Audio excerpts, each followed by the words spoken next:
Welcome into One of One Sports, the only one for your original sports commentary and analysis. The Week 4 college football slate is over. It's time for our instant recap and reaction. Let's get into it.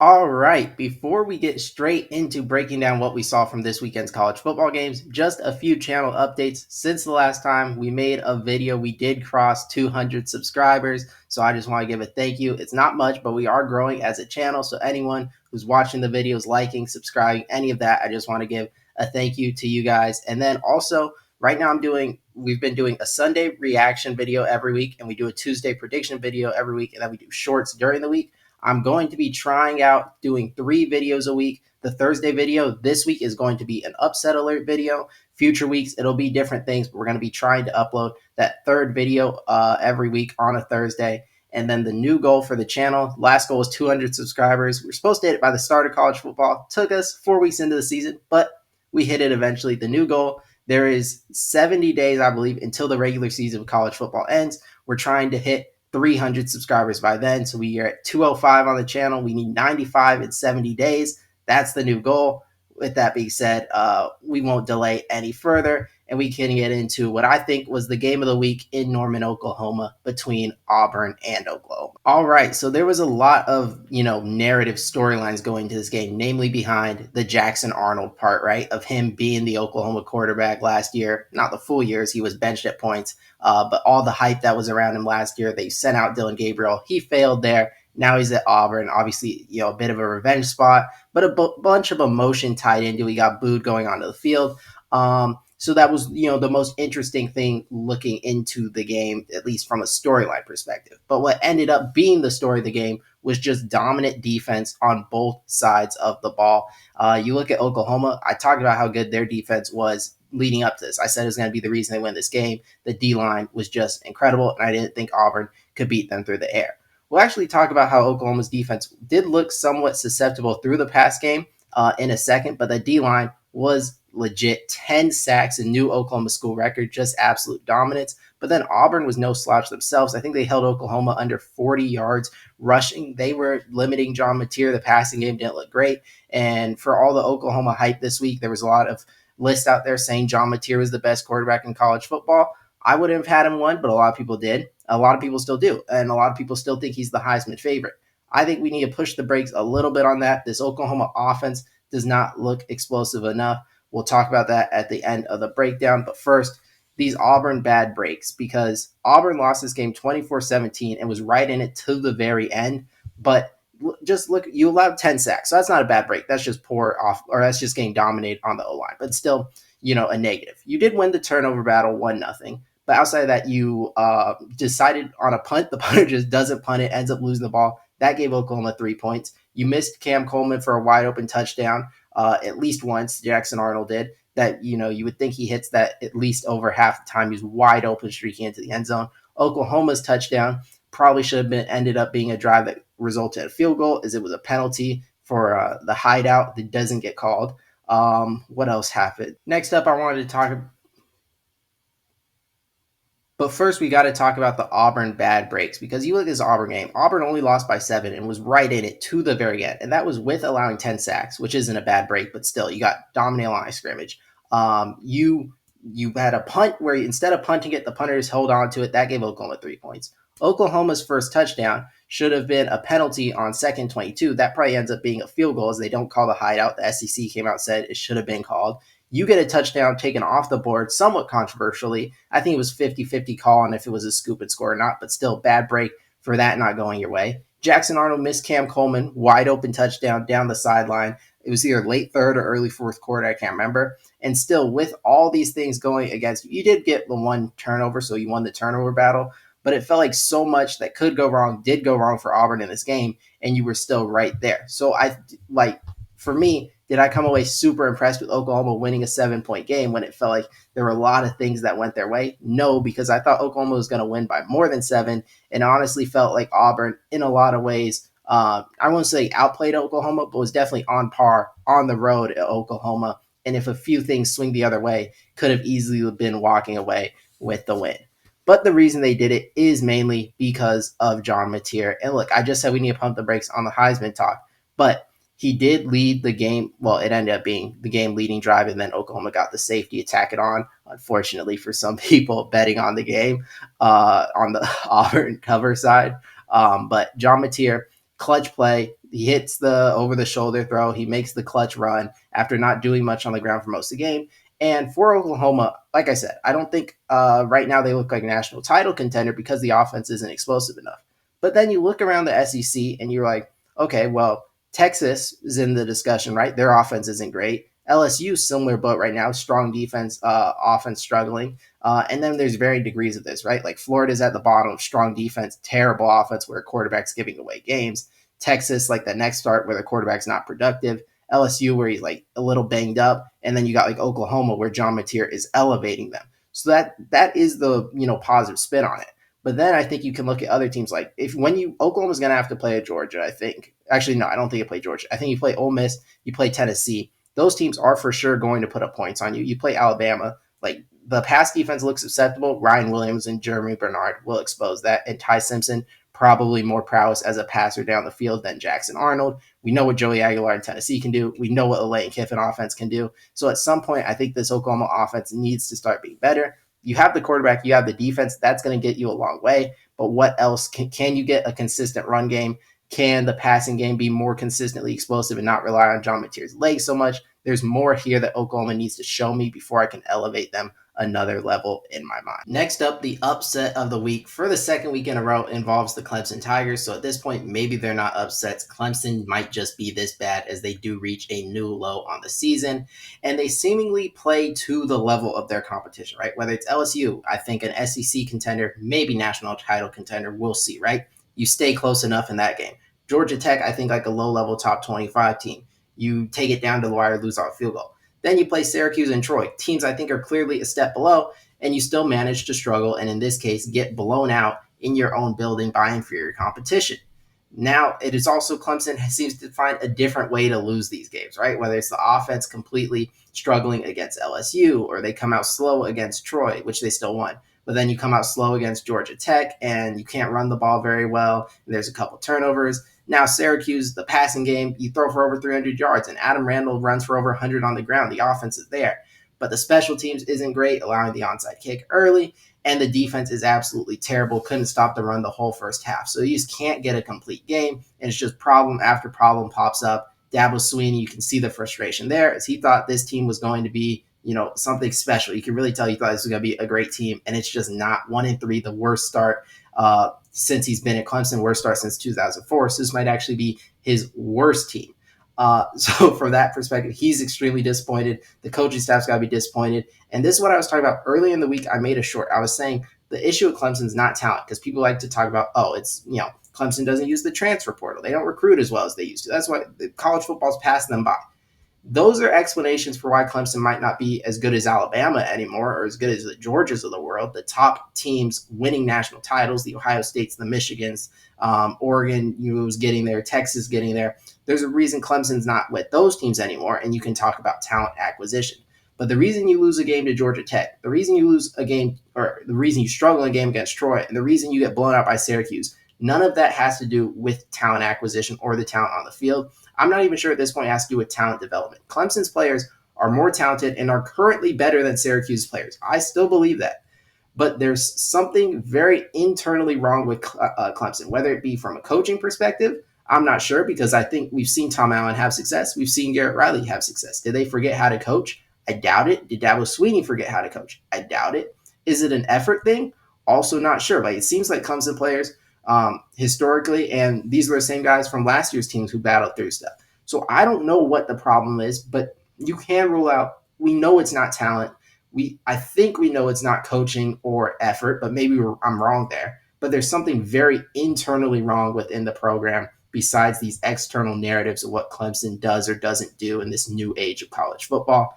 And because we don't know what it is, and it seems like Clemson doesn't know what it is, who knows how far the bottom could fall out. Like, I'm not saying last year's Florida State 2-10 that bad, but who knows? Like, that team, I think there was a certain aspect of being made up of almost entirely transfer players who were willing to quit that hurt the team. Clemson, I don't think, has that issue. One of the benefits not taking in transfers is I think this team will pull together. At least you would hope. That's one of the main reasons you do it, is for the culture aspect. So you would hope they can respond well.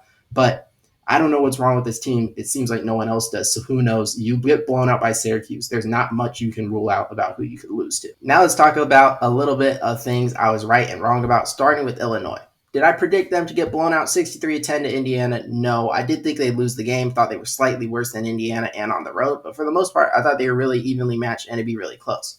What I'm talking about is since the offseason, pretty much since I started talking about college football this offseason, when I reacted to preseason AP poll, when I made my preseason rankings, when I made my Big Ten predictions, every step along the way, I've said Illinois may be the most overrated team in college football this season. Was completely selling any Illinois stock. I picked them to lose to Duke. Then they lose 45-19. I look bad, but then I doubled down saying it was the turnover thing. It's kind of fluky. Illinois still doesn't have it. So I just feel an extreme amount of validation from Indiana blowing out Illinois. And now people kind of see what I've been saying about this Illinois team. Now, did I think they get beat that bad? No. And from Indiana, which we'll talk about in a second, very impressive. But the point stands that Illinois was being overhyped based off last year's results that I don't think people look close enough into. Now, these problems seem drastic. Like, why was the defense so bad against Indiana? Why could they not stop the run at all? Why is the O-line so much worse than last year when you return everybody? Like, there are major concerns that even worse than I thought. But yeah, I feel right about Illinois being overrated. From the Indiana perspective, yeah, extremely impressive. I wouldn't have had Illinois top 10, but still would have had them ranked. I did rank them last week, even though it's a different kind of poll that I do. And you beat them 63-10, running a ball at will. Mendoza looks great. Receivers look really talented. What Cignetti's done, really impressive. Pump the brakes a little bit just because last year a similar thing happened when you played Nebraska, beat them, I think, 56-10 or something like that. I elevated them into national title level, they could beat Ohio State maybe, and then when they played more talented rosters, the bottom fell out. So when you play the Oregons and Penn States, I'd still be very concerned. Then I was right about Miami dominating Florida defensively and a line of scrimmage. Thought it'd be a little more convincing, maybe could have been if the refs didn't call that forward progress. And I also thought Florida would turn the ball over more, so that helped Florida. Florida's defense, really impressive. It's really strong. They're getting nothing out of the offense and still being one of the better defenses in college football. They're really wasting a great defense. And then Texas Tech, I was wrong about, and Utah, thought Utah would win this game. Talked about how much I like Devon Dampier. He really struggled. He had one great throw, and then it was taken off the board for an eligible man downfield, and it was a great throw. And after that, he looked terrible throwing the ball for the most part, and they said he had an ankle injury. It kind of looked like it. Didn't look as quick and as shifty as he usually does. And Will Hammond, backup for Texas Tech, was actually the best quarterback in this game. Didn't see it coming. And then the defensive line of Texas Tech, which I thought would be kind of a draw with Utah's O-line, having Spencer Fano, Caleb Lamu, thought it'd be a great battle, it'd be evenly matched. No, Texas Tech completely dominated up front, showed they are in a different class physically than I think the rest of the Big 12, which makes them the clear favorite, and maybe the only Big 12 team that can be looked at in a higher regard into actual contender status. They looked really, really impressive. One more game breakdown, and that is Michigan versus Nebraska. Also, feel free to comment below. Do you like the color-coded talking points, or do you prefer an all-black? Testing it out. Would like audience feedback. But anyways, Michigan completely dominant in the trenches. 7 sacks on Dylan Raiola. And about Dylan Raiola, and this applies to other quarterbacks, Jackson Arnold a lot in the Auburn game, sacks are not just the O-line stat. Sure, the O-line, Auburn really struggled to block Oklahoma. The O-line of Nebraska really struggled to block Michigan. But these quarterbacks, at some point, you have to make an adjustment and get rid of the ball sooner. And they hold on to it way too long in a lot of cases that just invite these sacks to keep coming. Dylan Raiola was guilty of that at times in this game. So the sacks killed Nebraska, stopped a lot of drives, and Michigan, from a run game perspective, absolutely dominant as well. 3 players with explosive runs for touchdowns. I think Nebraska missed their chance early in this game, and overall, really, this was a big opportunity for them that they missed. But early, could have jumped out to an early lead. I've said early 5 times. But you get stopped on a 4th down, and then you miss a field goal. So it's 0-0, even though you had the ball the whole time, been in Michigan territory both times. And you still end up with no points. Michigan then able to go down and score, and now you're playing from behind when it feels like you had been controlling the game. So I thought that was your missed chance, and it was symbolically it was symbolic of the game as a whole being a big missed opportunity for Nebraska to announce themselves on the national stage. They once again come up short. And then Justice Haynes at Michigan might be the best running back in the country. His combination of home run hitting speed with physicality is something special. And then Jordan Marshall also great behind him, even though he doesn't get the ball as much. He's really effective when he does. And Michigan is back to having an elite running back. Like Kalel Mullings, really good last year, but the year before that when they had the Blake Corum, that was elite. Justin Haynes, they might have it again in Justin Haynes, maybe the best back in the country. Notre Dame, something to say about that. Missouri, something to say about that. Penn State, like there's some really good backs out there, but Justin Haynes is one of the handful in the discussion for that title. Now we can do some stock up, stock down, and stock up involves some G5 teams as Memphis pulled up the upset against Arkansas. Tulane went down in Ole Miss dominated Tulane. What was it? I think it was 45-10 maybe was the final score, but it was something 40-something to 10, I believe. And Tulane, I thought was a pretty good team. They'd beaten Duke. They beat Northwestern convincingly. Ole Miss dispatched them, even with their backup quarterback, who may be better than the starter. And I was really high on Austin Simmons, but this Trinidad Chambliss guy looks incredible. The offense looks incredible as well. And the defense was really good after having a bad performance against Arkansas. And then from the Memphis point of view, you just be an Arkansas team that we saw go toe-to-toe with Ole Miss, have the ball late with a chance to take the lead, fumble, much like they did again. And was Arkansas better than Memphis? Clearly, yes, but Memphis still offense showed ability to fight from behind, run the ball well, put up points, and when they need to make the plays they win, they did. And now you're undefeated with a big power conference win. When you're looking ahead of their schedule, Tulane has to go to Memphis. South Florida has to go to Memphis. Navy has to go to Memphis. So your other competition has to come to you. You're the only one that's left undefeated with a power conference win. So Memphis does take pole position in that power or group of 5 playoff race. And then Ole Miss, I think, was just extremely impressive in their win heading into this upcoming big matchup with LSU, which we'll obviously break down later in the week.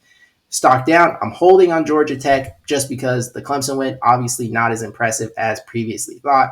Colorado win, not very impressive. So the resume is not as good as we once thought it was. I still do think they're a good team. And then Cal, last year, I had stock up. Cal, look at the schedule's pretty workable. Minnesota may have been the toughest game they had left. Look how good Saga Polatele is. And then they go out and lose like 34-0 to San Diego State at the nightcap. Just pitiful performance. Saga Polatele was actually not that bad, but no one really gave him help. He did have a pick 6. Turnovers were an issue. Offense couldn't move the ball. Everything went wrong. Maybe they were ready in their news clippings. I don't know what was going on because this team looked so much better against Minnesota last week. San Diego State's not even a good team, and Cal looked off.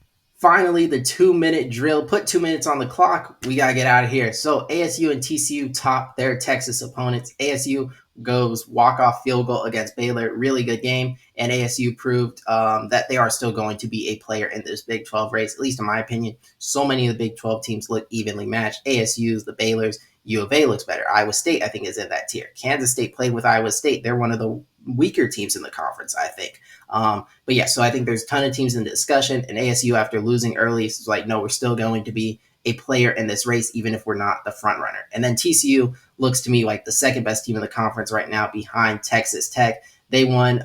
Eric McAllister, 254 yards, 3 touchdowns. Could have had more, to be honest with you. Incredible performance from him, winning the last ever matchup against SMU. Then Wisconsin loses. Luke Fickell could be in trouble. Chance for him to be fired. And Maryland dominated them, which does make you question, is Alabama really back, or is Wisconsin just that bad? Just something to think about. And then Missouri and USC stay unbeaten. Looked for a while like South Carolina might be able to take down Missouri, but Bo Prabula made some big plays. Defense stepped up, and Amon Hardy is incredible at running back. And then USC stay unbeaten as well. Thought they might pull away. Michigan State fought back, but the run game of USC is the difference maker. And when Lincoln Riley has that run game, the offense is going to be dangerous. And with a quarterback like Jaden Maeva playing as well as he is, USC could be a factor in this Big Ten playoff race. With that being said, that is all I have for the Week 4 recap and reaction. Like I said, we'll be back here Tuesday with predictions, Thursday with upset alerts, so stay tuned for that. If you guys enjoyed, make sure to leave a like and subscribe. Until next time.